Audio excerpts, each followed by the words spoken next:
우리를 자녀 삼으신 하나님, 우리를 인도하시는 하나님, 은혜의 길, 생명의 길로 우리를 밝히 인도하셔서 복된 삶, 복된 인생이 주 앞에 펼쳐질 수 있도록 기회 주신 것을 고맙고 감사합니다. 우리의 나머지 모든 삶도 주님 뜻 안에 머무르게 하시며 주와 동행하게 하옵시고, 살든지 죽든지 무슨 일을 하든지 주님의 기쁨이 되는 복된 하나님의 사람들이 되게 하옵소서. 한 주간의 삶을 주 앞에 의탁드립니다. 자녀를 주께 맡겨드립니다. 우리의 사업과 가정과 직장과 생명을 주께 의탁드립니다. 우리 하나님 붙들어 주셔서 복되게 하시고 은혜 있게 하시고, 모든 급한 소식 들리지 않고 주님이 평탄한 길, 은혜의 길로 인도하옵소서. 악에 빠지거나 시험에 들지 않게 하옵시고, 모든 상황을 믿음으로 반응하며 감사로 소화시킬 수 있도록 축복하옵소서. 예수님 이름으로 기도합니다. 아멘. 아멘. 우리 주실 말씀 에베소서 4장 3절. 에베소서 4장 3절. 우리 같이 읽겠습니다. 평안에 매이는 줄로 성령이 하나 되게 하신 것을 힘써 지키라. 평안에 매이는 줄로 성령이 하나 되게 하신 것을 힘써 지키라. 골로새서 3장 14절. 이 모든 것 위에 사랑을 더하라. 이는 온전하게 매는 띠니라. 이 모든 것 위에 사랑을 더하라. 이는 온전하게 매는 띠니라. 4장 3절. 평안에 매는 줄로 성령이 하나 되게 하신 것을 힘써 지키라. 예수 믿는 믿음의 사람들이 믿음의 길을 걸어갈 때, 특히 교회를 받들고 섬길 때 교회가 하나 되는 것, 그 하나됨을 우리가 지키는 것, 또 교회를 보호하는 것은 나의 책임이다. 우리 모두의 책임이다. 라는 생각을 반드시 가져야 합니다. 교회의 문제가 목사님 때문이야. 장로님들 때문이야. 물론 목사님과 장로님들의 책임이 더 큽니다. 그렇다고 해서 내가 책임이 없느냐? 그렇지 않습니다. 오늘 하나님께서는 귀한 말씀을 통해서 우리 모두에게 명령을 하고 계십니다. 평안에 매는 줄로 성령이 하나 되게 하신 것을 힘써 지키라. 교회에게 주신 말씀입니다. 에베소 교회는 장점이 많은 교회고 은혜로운 교회이지만, 그러나 이 교회도 분열이 있었고 다툼이 있었고 또 어려움이 있었던 교회입니다. 여러분, 지구상에 있는 모든 교회가 약점이 없거나 실수가 없거나 부족함이 없는 교회를 보셨습니까? 그런 교회는 천상에 있는 교회밖에 없습니다. 지구상에 있는 모든 교회는 불완전합니다. 약합니다. 부족합니다. 그래서 하나님께서 교회 안으로 우리를 불러 모으신 겁니다. 부족한 사람들이 모여서 연약하고 부족하지만 성령의 역사를 통해서 하나 되게 하는 것, 그것을 지키는 것, 이것이 하나님의 백성들을 향한 하나님의 뜻, 교회를 향한 하나님의 뜻입니다. 이런 의미에서 건강한 교회, 부흥하는 교회는 어떤 교회입니까? 숫자가 많아지는 교회는 아닙니다. 건강한 교회는 하나된 교회입니다. 복음 안에 하나 되고 성령 안에서 하나 되고 사랑 안에서 하나 되는 것. 그래서 교회가 커지는 것은 바람직하지 않습니다. 교회가 너무 큰 것은 성경의 원리에 맞지 않습니다.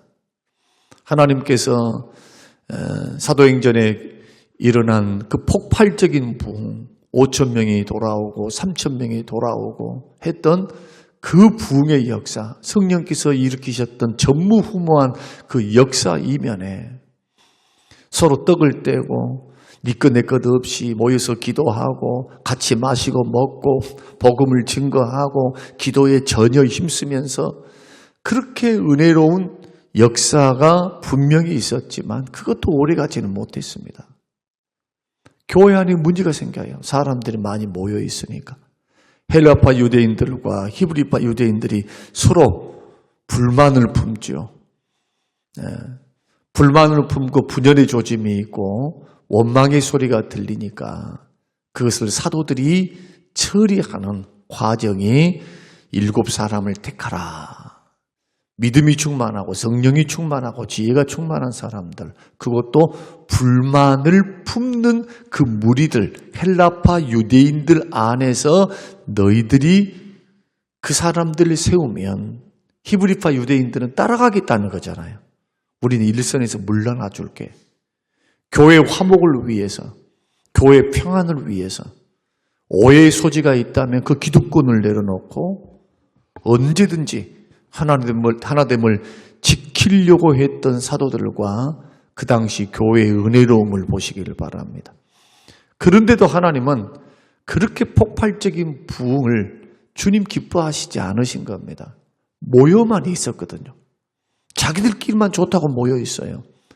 주의 명령은 열방과 민족을 향하여 퍼져나가서 복음을 증거하라. 선교하라. 너희들끼리만 좋다고 모여있는 교회, 우리 교회만 부흥했어요, 이런 교회 말고 열방과 민족을 섬기는 교회가 되기를 원하신 겁니다. 그래서 핍박과 환난이 크게 일어나 다 뿔뿔이 흩어지고 그 흩어진 교회 가운데 안디옥에서 유대인들 몇 명이, 그것도 예루살렘 출신이 아닌 이방인 출신들, 헬라파 유대인들입니다. 이방의 문화를 갖고 있으면서도 유대인으로 있었던 디아스포라. 이 사람 몇이 전도를 해서 부흥을 일으켰던 교회가 안디옥 교회.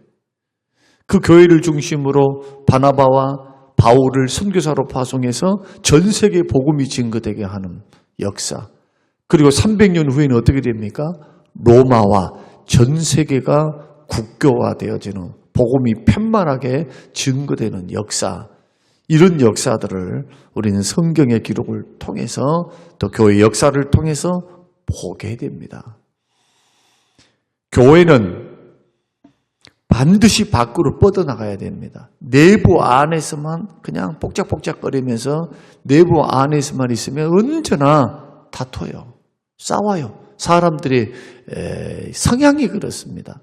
네가 크냐 내가 크냐부터 시작해서 이것 이렇게 해야 되느냐 저렇게 해야 되느냐.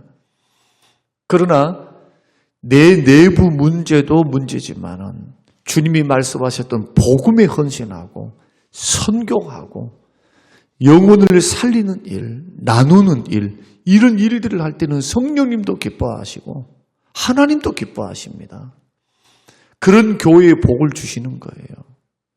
그리고 그런 교회에 부흥을 주시는 거고, 특히나 자기 몸된 교회, 피값으로 산 하나님의 교회가 서로 사랑하고 그리스도 안에서, 성령 안에서, 사랑 안에서 하나됨을 힘써 지키면서 화목하게 지내는 모습, 교제하는 모습을 보면 이런 교회를 주님이 기뻐하십니다. 성숙하다고 말씀하십니다. 야, 성장했구나. 너희들 믿을만 하구나. 내가 보기에도 마음이 흐뭇하다. 이렇게 말씀을 하신다고요. 이 비근한 예가 고린도 교회 아닙니까? 고린도 교회는 시기, 다툼, 분열이 많았습니다. 싸움이 많았습니다. 오죽했으면 고린도전서 1장에서 모두가 다 같은 말을 하고 같은 생각, 같은 뜻, 같은 마음을 품어 같은 뜻, 같은 마음, 같은 생각, 한 마음이 되어 있지 못하니까 바울파다, 아볼로파다, 그리스도파다, 게바파다 다 나누어져 있었던 그들을 영적으로 성숙한 사람으로 볼 수가 없다. 하나님의 평가합니다. 영적으로 어린아이입니다. 어린아이가 양을 낳을까요? 애기를 낳을 수 있을까요? 기저귀 차고 있는데 자기 문제조차도 해결하지 못하는데 어떻게 영혼들을 섬길 수 있고 영혼들을 세우고 살리는 전도를 할 수 있겠습니까? 자기 문제도 급해 죽겠는데. 거기에 에너지를 다 쏟게 만드는데 마귀의 전략입니다. 시기와 다툼이 있는 곳에는 마귀의 역사가 있습니다. 이것은 사단의 영성입니다. 하나님의 역사가 될 수가 없어요. 그런데도 우리는 겉모양만 번듯하고 숫자만 많으면 부흥했다 생각합니다. 주님은 그렇게 말씀하지 않는데. 오늘날 대단한 착각입니다. 다시 한번 성경으로 돌아가 보면 하나님이 기뻐하는 교회의 모습이 어떤 모습이고 주께서 원하시는 그러한 모습이 어떤 것인가에 대해서는 도대체 관심이 없어요. 관심이. 겉으로 화려하게 보이는 것만, 숫자가 많은 것만, 돈이 많은 것만 보이는 불행한 시대에 살고 있습니다. 본질을 놓치는 겁니다. 그럼 하나님이 찾으시는 교회는 어떤 교회일까? 정말 저런 교회일까? 만약에 그렇다면 중세 1000년 동안 있었던 교회를 주님이 제일 기뻐했을 겁니다. 화려한 성전 짓기 위해서 150년, 200년 짓고 있습니다. 지금도 스페인에는 지금도 짓고 있는, 지금 100년이 넘도록 짓고 있는 현대 걸작품이 있습니다. 지금도 완성이 안 됐어요. 그런 것을 주님이 기뻐하실까요? 천문학적인 돈을 들여서 화려한 성전을 짓는 것을 주님 기뻐하실까요? 우리는 생각해 봐야 됩니다. 자, 현실의 문제로 돌아오십시다.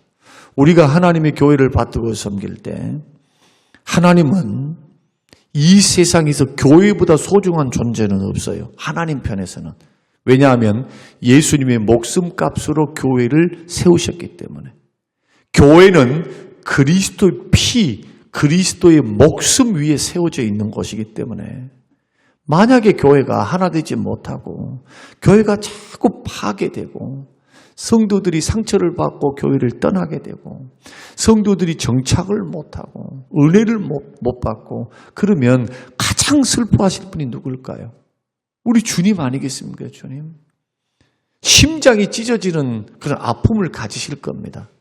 만약에 우리 주님이 이 지구상에서 구원받을 사람이 단 한 사람, 이 수십억 명 인구 가운데서 구원받을 사람이 나 혼자, 나 한 사람이다 할지라도 내가 믿기는 나를 위해서 이 땅에 오사 십자가에 대신 죽어주실 수 있는 분이 우리 주님이십니다. 그 수많은 사람이 아니어도 나 같은 죄인 한 사람 구원하기 위해 십자가에 얼마든지 나를 사랑하시기 때문에 죽어주실 수 있는 분. 그분의 마음을 기쁘게 해야지. 그분의 마음을 슬프게 하는 것은 이것은 구원받은 자의 자격이 아니다. 자세가 아니다. 우리는 어제 주일 설교를 통해서 주일 오후를 통해서 우리는 에녹의 신앙을 살펴봤습니다. 성경에서 하나님과 동행했다. 하나님을 기쁘시게 하는 자라고 하는 증거를 받았다는 사람은 유일합니다. 에녹입니다. 그 에녹의 신앙은 그 당대에 살았던 사람들보다도 3분의 1밖에 살지 않았어요. 그런데도 하나님께서 그의 몸과 영혼을 데리고 가십니다. 죽음을 보지 않고 이 세상 죄악 많은 세상 슬픈 세상 더 남겨두기 나는 아깝다. 너를 보니까 너 빨리 와라. 너는 과정 다 마쳤어. 그 죄 많은 세상 생각조차도 계획조차도 악했던 그때에 하나님과 동행하는 편을 선택해요. 300년, 장장 300년 동안을 하나님 앞에 동행합니다. 변함없는 믿음입니다. 여러분, 우리는 10년도 우리가 믿었던 이 신앙을 유지하기가 어려운데 300년이요, 300년. 특히나 교회에서는 저와 여러분들이 조심해야 합니다. 교회를 상대하시는 분은 꼭 기억하셔야 돼요. 교회를 상대하는 것은 그리스도를 상대하는 겁니다. 예수님을 상대하는 거예요.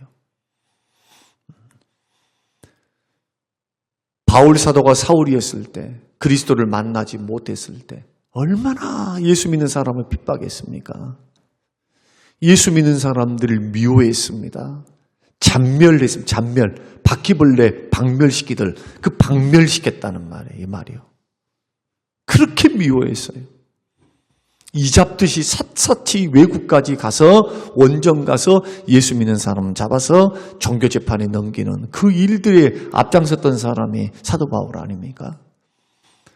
다메섹 외국 도상 그 길거리에서 그 일행이 지나가고 있는데 예수님이 나타나십니다. 빛 가운데. 나머지 일행들은 도대체 뭔 일이 일어난 줄은 몰라요.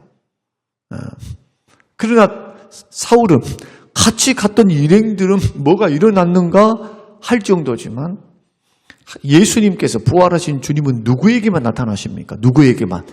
밝은 빛을 사울에게만 보이는 거예요. 주변의 사람들은 뭔 일이 일어난지 영문을 몰라요. 갑자기 억하고 이더니 헛소리를 하는 거죠. 당신은 누구시니까? 누굽니까? 나는 내가 핍박하는 나사렛 예수니라.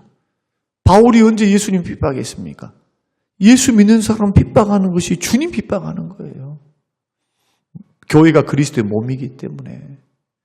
그 천하에 이 세상 살면서 천하에 하지 말아야 될 죄. 교회를 상대로 해서 짓는 죄입니다. 제가 저번 주도 지금 목적이 이끄는 삶을 하면서 사랑의 관계에 대해서 계속 말씀을 드립니다. 여러분 사랑으로 섬기지 않은 모든 것이 헛됩니다. 열심히만 하는 게 중요한 게 아니에요. 어떤 마음, 어떤 동기, 어떤 자세로 해야 하는가. 여러분 금식도 어떻게 해야 합니까? 머리에 기름을 바르고 금식하는 태를 내지 말라 이거예요. 사람에게 보이려고. 기도 어떻게 해야 상이 있습니까? 사람 의식하지 말고 주님만 의식해요. 나는 4시간 합니다. 나는 오늘 부르짖고 기도합니다. 이거 사람들 의식하지 말라 이거예요. 사람들. 기도를 들으시는 주님만 의식하는 거예요. 새벽에 나올 때도 여러분의 의식은 뭐 기도 많이 했네, 적게 했네, 작게 하네 그거 신경 쓰지 마세요. 사람들을 생각하지 말라 이거예요. 기도는. 기도를 들으시는 하나님만 집중하는 거예요. 하나님께만 마음의 골방에 들어가서 내 기도를 들으시는 하나님께. 기도의 양이 중요한 것은 아니겠죠. 더 중요한 것은 기도의 질이겠죠. 질. 기도의 동기, 기도의 방법. 이것이 똑같습니다. 교회를 받들고 섬길 때도. 그래서 여러분 교회에서 화평케 하고 평안하며 연합을 지키는 데에 우리들이 힘을 쏟아야지. 그러지 않고 분열을 조장하거나 헛된 소문, 근거 없는 소문에 동참하거나 그렇게 해서 험담을 하거나 비판과 판단을 일삼는 것은 동참죄에 범하는 겁니다. 교회를 허는 동참죄에 범하는 거예요. 그것을 오늘 설명드리려고 합니다. 그 성경은 우리 실제적인 연합을 위해서 해야 할 실제적인 그러한 말씀들을 가르치는 첫째는 뭐냐? 우리가 연합을 이루기 위해서는 우리가 서로 차이점들이 있죠. 다른 점들이 있어요. 그런데 다른 점을 주목하기보다 공유하는 것에 초점을 맞춰야 한다. 공유하는 것. 그러니까 우리는 성격도 다르고 배경도 다르고 나이도 다 달라요. 그러나 우리 모두가 공유하고 있는 게 뭡니까? 예수 그리스도 안에서 한 가족 되었다. 하나님의 자녀 되었다. 이것만큼 큰 것이 어디 있습니까? 우리는 남이 아닙니다. 가족입니다. 우리 남이 아니에요. 남처럼 굴면 안 되는 거예요. 목사도 남이 아닙니다. 성도님들도 남이 아닙니다. 예수 그리스도를 믿는 믿음으로 있다면 우리가 모두가 형제예요. 가족입니다. 가족에게 실수할 수 있죠. 가족에게 잘못할 수 있죠. 그러나 그 철천지 원수가 되는 마음의 벽을 쌓고 마음의 장벽을 쌓는 도구로 사용할 수는 없죠. 부모가 바라볼 때 그런 자식들을 바라보면 얼마나 가슴이 아프겠어요. 가슴에 대못을 박는 거죠. 마찬가지입니다. 우리는 예수 그리스도 안에서 한 가족 되었으니까 우리가 은사도 다르고 성격도 다르고 뭐 또 다 다를 수 있어요. 일하는 방식도 달라요. 그러나 우리는 가족이에요. 여기에 집중을 해야 돼요. 여기에. 우리는 가족이다. 가족 안에서 일어나는 역사다. 섬김이다. 첫 번째. 그래서 고린도전서 1장 10절 형제들아 내가 우리 주 예수 그리스도의 이름으로 너희를 권하노니 다 같은 말을 하고 하나님의 뜻이 그렇다 하면 방향이 그렇다 하면 같은 말을 하고 너희 가운데 분쟁이 없이 같은 마음과 같은 뜻으로 온전히 합하라. 자꾸 마음을 모아가야 돼요. 우리는 한 가족이다. 우리는 주님을 위한다. 주님을 위하는 일이니까 그 일에서 여러 가지 일들이 있겠지만 마음을 모아가야 돼요. 합해가야 한다. 뜻을 같이 해야 된다. 같이 공유하는 것을 집중해서 걸어가야 한다. 차이점만 부각시키면 안 됩니다. 나는 당신하고 달라. 이렇게만 보면 안 돼요. 차이는 인정해줘야 되지만 그것을 주목해서는 안 된다. 그럼 분열이 돼요. 두 번째는 완벽한 교회의 이미지를 버려라. 완벽한 교회. 교회가 완벽해야만 부흥이 될 것이고 완벽해야만 사랑을 받을 수 있다. 이 환상을 빨리 버려야 됩니다. 빨리 버릴수록 여러분 신앙생활이 평안해져요. 완벽한 교회 없습니다. 이 교회 가면 이것은 좋은데 이것이 부족해. 저 교회를 가면 저것은 좋은데 이것이 부족해. 교회들마다 완벽한 교회는 없어요. 다 부족한 거. 들어가 보면 인간 냄새 다 나고 부족한 거 다 있어요. 주께서 나에게 부르신 그곳이 가장 알맞은 교회입니다. 여러분 기도하면서 주께서 나를 부르셨던 그곳, 주의 인도함으로 나를 부르신 그곳이 가장 아름다운 교회. 그러나 성도의 자유권이라고 하는 것은 뭐냐 하면 성도의 자유권, 이것보다 교회를 선택할 수 있는 영적 자유입니다. 여러분 우리는 매이지 않았습니다. 내가 저 교회 갈 수 있고 이 교회 저 교회 다 갈 수 있어요. 중요한 것은 내 영혼을 살리는 교회, 말씀이 들리는 교회, 더 보호받을 수 있는 교회, 사랑을 나누고 은사를 활용할 수 있는 교회. 이런 교회를 찾는 것은 자기 자유에 달려 있어요. 이것은 하나님 앞에서 기도하면서 응답받은 대로 하면 되는 거예요. 이것을 막 색안경 끼고 볼 필요가 하나도 없어요. 저 교회는 우리 교회 아닙니까? 이 교회는 우리 교회 아닙니까? 다 우리 교회 주님의 교회이기 때문에. 저는 그래요. 멀리 계신 분은 가까이, 멀리 계신 분은 부득불하게 정말 중직이 돼서 그러신 분들은 몰라도 정말 가까운 교회 가야 된다 생각합니다. 저는. 그래 한 번이라도 더 갈 거 아니에요. 한 번이라도. 더 가서 기도하고 더 교제하고 봉사하고. 그러나 요즘은 가까이 온다 해갖고 잘한 건 아니대요. 가까이 코앞에 있는 사람이 더 못해. 더 늦고 더 열심도 없고 이런 경향이 있어요. 그러니까 사실은 신앙생활이랑 교회생활은요 마음이 달렸어요. 마음이 멀면 교회가 멀어. 교회가 아무리 육체적으로 가까이 있어도 마음이 멀면 멀어.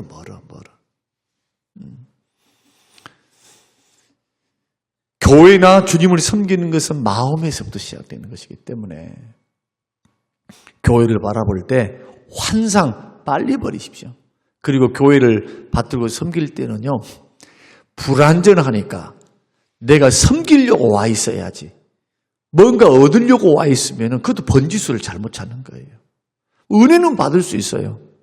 그러나 하나님의 교회이기 때문에 내가 하나의 벽돌이 되어서 내가 참여함으로 하나님이 거하실 성전으로 지어져 가는 것. 에베소서 1장의 말씀. 완벽하게 않기 때문에 내가 필요한 것이고 하나님 나를 부르신 거다. 우리 모두는 불완전합니다. 은혜를 필요합니다. 이란 사실을 받아들이시면서 여러분 기도하시길 바라고, 세 번째는 비판하기보다는 격려해야 됩니다. 만약에 우리가 형제들을 막 비판하고 판단하면은 잃어버릴 것이 네 가지인데, 첫째는 하나님과 교제를 잃습니다. 잃게 돼요. 한번 여러분 누군가를 비판하고 판단해 보세요. 마음에 뭐가 생기는지, 성령께서 기쁨이 생기는지 아니면 부담감이 있는지, 하나님과의 교제, 하나님의 친밀감이 약해져요. 영적으로 민감한 사람은 그걸 굉장히 빨리 캐치합니다. 아이고, 이 비판 판단하지 말아야 되겠구나. 비결한 예로 형제들과 만나가지고 여러분 막 수다를 떨었어요. 근데 남편 이야기도 하고 누구 이야기도 하고 저것도 이야기도 하고, 앞에서는 후련해요. 집에 돌아가서는 한 번, 두 번은 괜찮아요. 세 번, 네 번 그렇게 하면요, 그때마다 후회합니다. 아이고, 내가 쓸데없는 말을 하고 돌아왔네. 두 번째는 우리의 교만과 불안을 드러내는 것이고, 세 번째는 하나님의 심판을 받고, 그 심판받죠. 라가라 하는 자, 미련한 놈이라 하는 자, 주님 그렇게 말씀하셨어요. 심판을 받게 되고 지옥불에 들어가게 되고 결코 죄가 없다고 말씀하지 않는다는 거예요. 네 번째는 교회의 교제를 해치게 되는 것이기 때문에 비판하는 것보다는 입술을 벌려 뭘 해야 되느냐, 자꾸 격려하셔야 돼요. 자꾸 긍정적인 면을 보면서. 넷째로 험담을 귀담아 듣지 마세요. 퍼뜨리는 것도 잘못이죠. 듣는 것도 잘못이에요. 듣는 것도. 들으면 선입관이 생깁니다. 아니 듣는 만 못해요. 들으면 상대방을 오해하게 되고 내 마음도 상하게 되고, 이 들으면 하는 사람, 말하는 사람, 듣는 사람도, 그 다음에 그 대상자도 죽이게 되는 결과를 가져옵니다. 결코 여러분 험담은 백희무익해요. 만약에 갈등이 일어났다 하면 찾아가세요. 대화를 하세요. 사실 내 마음이 이렇다. 충분히 기도하고 내 마음이 이렇습니다. 라고 이야기로 풀어요. 그러면 안 될 것이 없습니다. 겸손하게 이야기하면요, 내가 그랬냐고 미안하다고 말을 하지, 막행이 같이 그냥 안 믿는 사람들 같이 그렇게 안 합니다. 절대로. 그리고 내 혼자 그걸 못하겠으면 갈등이 있을 때 도움을 받아요. 옆에 있는 사람들 도움을 받고, 그렇게 해서 반드시 빨리 해결해야 돼요. 갈등은 마귀가 틈타지 못하도록, 그 쏙 하고 마귀가 시험하도록 틈타니까. 그러면 자기만 손해입니다. 교회만 손해고. 마지막으로는 목사님들과 장로님들을 지지해 줘야 돼요. 여러분을 인도해 가는 목사님과 장로님들이 부족함이 있지만 그분들을 격려하고 기도해 주고 감사하고 여러분 사랑해 줘야 됩니다. 이분들이 이게 필요해요. 그러면 이분들은 더 겸손하게 교회가 하나 되는 방향으로, 늘 화평한 방향, 은혜 방향으로 이끌어가게 될 줄로 믿습니다. 오늘 우리에게 주셨던 이 말씀을 기억하며, 교회를 보호해야 할 책임이 누구에게 있다고요? 나에게 있어요. 나에게. 여러분에게 있어요. 여러분 교회 보호하시기 바랍니다. 화평한 교회, 은혜로운 교회가 될 수 있도록 6가지 원리를 잘 여러분 실천하시는 우리 성숙한 광주 성림교회 모든 성도님들이 되시기를 주의 이름으로 축복합니다. 고마우신 아버지 감사합니다. 주신 말씀 기억하고 주님의 몸된 교회, 주님이 가장 소중히 여기시는 핏값으로 산 교회, 아름답게 주여 가꾸도록 우리에게 지혜 주시고 사랑 주시고 은혜를 더해 주옵소서. 예수님 이름으로 기도합니다. 아멘.